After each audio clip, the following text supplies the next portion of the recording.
Welcome to Tarot Talk. This is the 21st card in the tarot deck and it's called Judgment. Now, Judgment is a two-way street. So when you look at this card, you can see the angel with the trumpet, you can see the people rising up from their grave to have judgment passed upon them.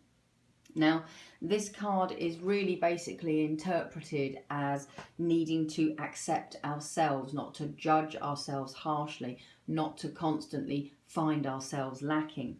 But it's also about not doing that to other people as well.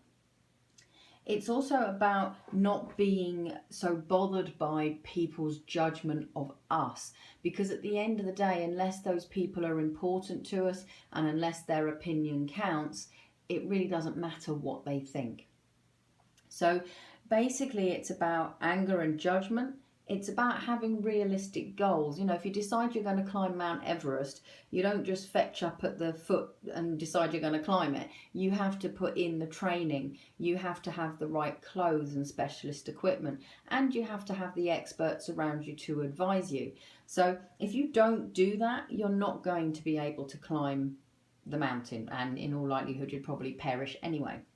So if you decide you're going to do something, make it realistic, make it achievable, set yourself interim goals so that you can achieve the bigger goal. So if you want to run the marathon tomorrow, you don't just fetch up and do the marathon. You start pushing yourself to run further and further, to do longer and longer distances until you can run a marathon. So you can have anything that you want in the world, but the key is to make sure that you take the right steps to make it happen. So bite-sized chunks, and don't beat yourself up if it doesn't happen. It's also the card of karma, because as we sow, so shall we reap. So basically, whatever you put out there, you're going to get back. As you act, it will come back to you. Be more generous to yourself and to others. So it may look quite a scary, serious card, but actually it's not. So really get to grips with these cards. We are nearly at the end of the Major Arcana here, so I'm hoping that you've kind of got to grips with all of them.